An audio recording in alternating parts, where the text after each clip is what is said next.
So hey guys, good morning তোমাদের সকলকে। আশা করি তোমরা সবাই ভালো আছো। তো আজকে বৃহস্পতিবার, আজকে একটা জায়গায় কাজ আছে, সকাল সকাল বেরোতে হবে। তাই জন্য আমি বুধবার মানে গতকাল 25 ডিসেম্বর মার্কেট গিয়েছিলাম। মার্কেট থেকে কিছু আমাদের ক্যামেরার উপকরণ কিনে এনেছি। সো কালকের কাজের জন্য যা যা মেটেরিয়ালস আমার লাগবে তা এখানে সব সাজানো আছে। আমি তোমাদেরকে একটা একটা করে জিনিস দেখাবো, তোমরা বুঝতে পারবে। তো কাস্টমারের দরকার ছিল 4টে ক্যামেরা, একটা আউটডোর, 3টে ইনডোর, ঠিক আছে। তো ইনডোরের জন্য আমাদের দরকার ডোম ক্যামেরা, যেগুলো হচ্ছে এইগুলো। এটা আছে 3টে সিপি প্লাসের ডোম, এটা একটা, এটা একটা, এটা একটা, 3টে ডোম ক্যামেরা। এটা হচ্ছে বুলেট ক্যামেরা সিপি প্লাসের। বুলেট ক্যামেরা মানে হচ্ছে আউটডোর ক্যামেরা। ডোম ক্যামেরা আর বুলেট ক্যামেরার মধ্যে খুব একটা ডিফারেন্স হয় না, খুঁটিখাটি কিছু চেঞ্জেস থাকে, সেগুলো পরবর্তীকালে আমি তোমাদের দেখিয়ে দেবো। এটা হলো ডিভিআর, 4 চ্যানেল ডিভিআর সিপি প্লাসের। এটা হলো মনিটর কনসিস্টেন্টের 19 ইঞ্চ। এটা হলো মাউন্ট, এটাকে ওয়াল হ্যাং করার জন্য। আর এর মধ্যে আমরা ইনস্টল করবো, মানে ডিভিআরের ভেতরে আমরা ইনস্টল করব কনসিস্টেন্টের 2 TB হার্ড ডিস্ক। ওকে। আর একটা জিনিস, সেটা হচ্ছে পাওয়ার সাপ্লাই 4 চ্যানেল, যার মাধ্যমে ক্যামেরা অবধি পাওয়ারটা পৌঁছাবে। এখানে আছে 4টে ডিসি। ডিসি দেখতে খানিকটা এরকম হয়, ডিসি জ্যাক। আর এগুলো হচ্ছে বিএনসি জ্যাক, ঠিক আছে। এগুলো হচ্ছে কানেক্টার্স ক্যামেরার। এটা হচ্ছে 2U র্যাক, যার মধ্যে এই ডিভিআর আর এই পাওয়ার সাপ্লাই থাকে, আর ওই এক্সটেনশন বোর্ডও ওর ভেতরেই থাকে। আর এটা হচ্ছে সিপি প্লাসের 3+1 কক্সিয়াল কেবিল। 2 কয়েল আছে, মানে 2টো কয়েল আছে এর ভেতরে। আর এই ওয়ারিংটা হবে পাইপে, 20 mm পাইপে। তার জন্য হচ্ছে স্যাটেল। স্টেশনে পৌঁছতে না পৌঁছতেই ট্রেন চলে এলো, আমরা উঠে পড়লাম। এই যে দেখতে পাচ্ছ, পাপ্পু এখানে আমাদের মালপত্রগুলোকে গোছাচ্ছে আর আমি ভিডিও করতে ব্যস্ত। এই যে আমার দাদা আর জয়ন্তদা হাতে মিষ্টি নিয়ে বসে আছে ম্যানেজারের জন্য। আর আমি এই লোক সেই লোক, এই যে ফল তুলছে, নানা রকমের লোক দেখতে দেখতে আমরা এগিয়ে চললাম গন্তব্যস্থলের দিকে। আর এই যে মুড়ি যে বানাচ্ছে আর যে মুড়ি যে কিনছে, এদের দেখে দেখে ট্রেনেতে হাসির শেষ নেই। কারণ এই লোকটা বলছে এটা দাও, ওটা দাও, সেটা দাও, আর মুড়িওয়ালা বলে যাচ্ছে হ্যাঁ দিয়েছি তো। আর আমার দাদা সেটাকে দেখে মজা নিচ্ছে, বেশ ভালোভাবেই কাটলো। আর এই যে পাপ্পু ফোন দেখতে ব্যস্ত। আর এই ট্রেন, বাপ রে বাপ, বারবার খালি দাঁড়াচ্ছে আর যাচ্ছে। সব ট্রেনই করে, বাট সাউথ ইস্টার্ন লাইনের ট্রেন একটুখানি বেশিই করে। কি বলো তোমরা, তাই না?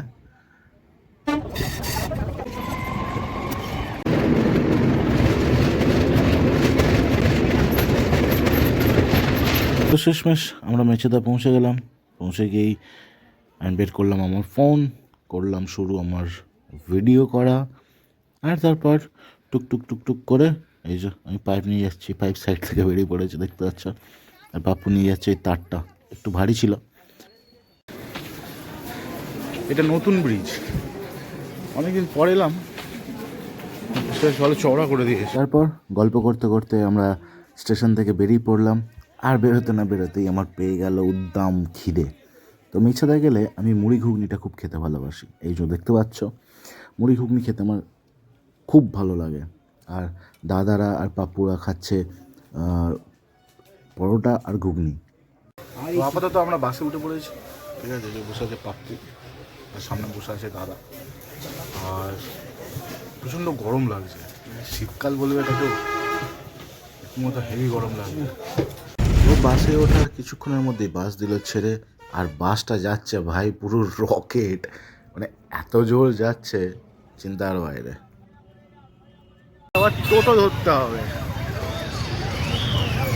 পাইপটা এখান থেকে নিই ঘর থেকে, এবারে টোটো করে এখন কত দূর যেতে হবে এখান থেকে? অনেকটা দূর, অনেকটা দূর, 10 মিনিট ধরে না, 10 মিনিট এখন টোটোতে যেতে হবে।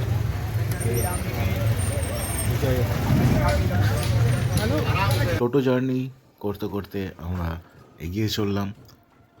এর মধ্যে কিছু কথা আমি বলি, যে এই রাস্তাটা দেখছো, এটা তো পিচের রাস্তা, এই ঢালাই করা রাস্তাটা এটা হচ্ছে একদম গ্রামের ভেতরের রাস্তা। আর কি ঠান্ডা, আমরা একদম মানে গ্রাম টাইপ জায়গার ভেতরে, এত ঠান্ডা হাওয়া চলছে, ঠান্ডা লাগছে ভাই, পুরো ফাঁকা। এই ঠান্ডা হাওয়া খেতে খেতে আমরা পৌঁছে গেলাম আমাদের গন্তব্যস্থলে, এই সমস্ত মালপত্র নামিয়ে রাখা হয়েছে, এবারে আমাদের শুরু করতে হবে কাজ। তো চলো লেগে পড়ি। আমরা এসে আগে দেয়ালেতে ওই যে দেখা যাচ্ছে ফুটোটা করে নিয়েছি, এরপরে তার মাপ করে তার কাটার পালা। তো এই হচ্ছে আমাদের 4 চ্যানেল ডিভিআর, আর এটার ভিতরে যাবে এই 2 টিবির হার্ড ডিস্ক। দেখাচ্ছে আমার দাদা হিরো।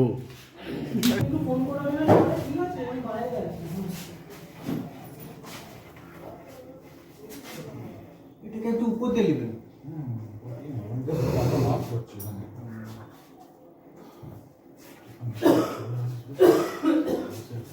পাপ্পু আমাদের এখন ক্যামেরা লাগাবে, বক্সের সাথে ফিট করবে। উল্টো দিক কর। এই তো দুপাশে চাপ দে, ওরকম না, দুপাশে চাপ দিয়ে টান। হ্যাঁ, ভালো করে মধ্যখান করে বস।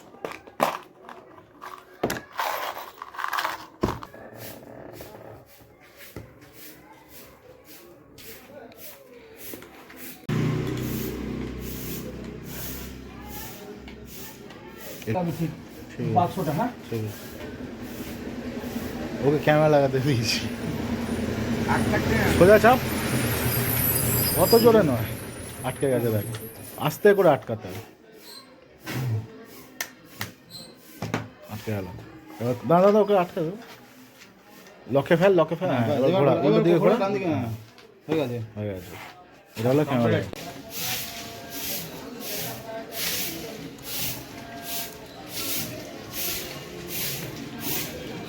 আমাদের এখানে দেখতে পাচ্ছ প্রথম ক্যামেরা লাগানো কমপ্লিট, যার তার যে ওয়ারিং হয়েছে ওখান থেকে বেরিয়েছে, আর এখানে এসে ক্যামেরা ইনস্টল হয়েছে। আর একটা এই যে বুলেট ক্যামেরা লেগে গেছে, পাশে দাদা পাইপে সাইকেল মারছে, আমার পাপ্পু এখানে মধ্যে দাঁড়িয়ে আছে। কী করছে ওই জায়গায় স্ক্রু গুছাচ্ছে, দেয়ালটা হেভি শক্ত আছে। আর এরপর আমি এখানে করে চলেছি ডিভিআর এন্ডের দিকে বিএনসি জ্যাকগুলোকে রেডি। এই লাল হলুদ গ্রে কালারের তার যাবে পাওয়ার, আর এই কালো কালো তার যেগুলো দেখতে পাচ্ছ এগুলোতে লাগবে আমাদের বিএনসি। তো এগুলোকে মাপ করে কেটে ভালো করে সেট করার পর আমি বিএনসিগুলোকে কানেক্ট করে নেব। এই যে আমি বিএনসিগুলোকে কানেক্ট করছি। এটা তো একটু সময় লাগে, কারণ আস্তে আস্তে করতে হয়, তো নাহলে যদি তার কোথাও একটা চুল সুতোর মতন তার যদি শর্ট হয়ে থাকে তাহলে ছবি আসবে না, তখন আবার হ্যাপা হয়ে যাবে, কারণ খুঁজে বেড়াতে হবে যে ফল্টটা কোথায় হলো, তাই না? তো এটাকে করতে হবে আস্তে আস্তে আমাকে রেডি।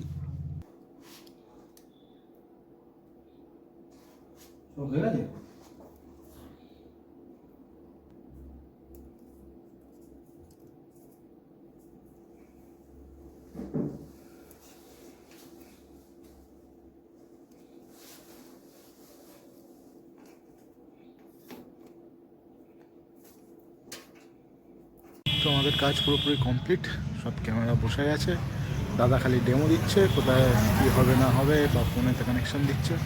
আমি এখন বাইরে ওয়েট করছি, এরপর বেরিয়ে পড়বো এখান থেকে। একটা ক্যামেরা ওখানে লেগেছে, একটা ক্যামেরা এইখানে লেগেছে, আর দাদা এখানে ডেমো দিচ্ছে।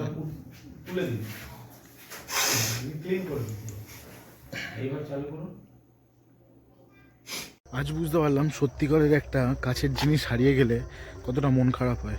একটু আগে অনেকটা চলে গেছিলাম, তো যাওয়ার পর আমার মনে পড়লো যে টোটো করে যাচ্ছিলাম, যাওয়ার পর আমার মনে পড়লো যে আমি টুপিটা নিয়ে নিই। এই যে টুপিটা দেখতে পাচ্ছ, এটা আমার অনেক দিন আগেকার একটা স্মৃতি, এটাকে আমি কখনো কাজ ছাড়া করি না। আর আমি কেন জানি না, আমি এরকমই, আমার সাথে যেই জিনিসের বা যেই মানুষের অ্যাটাচমেন্ট তৈরি হয়ে যায় সেটা থেকে ব্রেকআপ পেতে আমার খুব কষ্ট হয়। লাইক সবার হয়তো হয় না, সবাই ভাববে, কেউ কেউ হয়তো হাসবে, বাট আমি এরকমই। টুপিটা একটা জড় বস্তু, বাট এটার সাথে আমার স্মৃতি কাম অ্যাটাচমেন্ট অনেক কিছু আছে, তাই এটাকে আমি ছাড়তে পারবো না। অনেক মানুষ আমাকে ছেড়ে চলে যায়, তাদের ভালো লাগে তারা যায়, কিন্তু তার জন্য আমি আমাকে কখনো পাল্টাতে পারবো না বা আমার স্বভাবকে কখনো পাল্টাতে পারবো না। ব্যাস এইটুকুই। এই রাস্তা দিয়ে এখন একা একা হেঁটে হেঁটে যাচ্ছি। তাছাড়া বিকালবেলা এরকম একটা একা একা এরকম একটা ভালো জায়গা দিয়ে হেঁটে যেতে বেশ ভালোই লাগে, খারাপ তো লাগছে না। থ্যাংক ইউ মেট্রোপি, এরকম একটা সময় আমাকে অফার করার জন্য। Thank you. ব্যাস এবার কাজ ফাজ সেরে বাড়ি ফেরার পর বসে আছি। সবাই পরিষ্কার।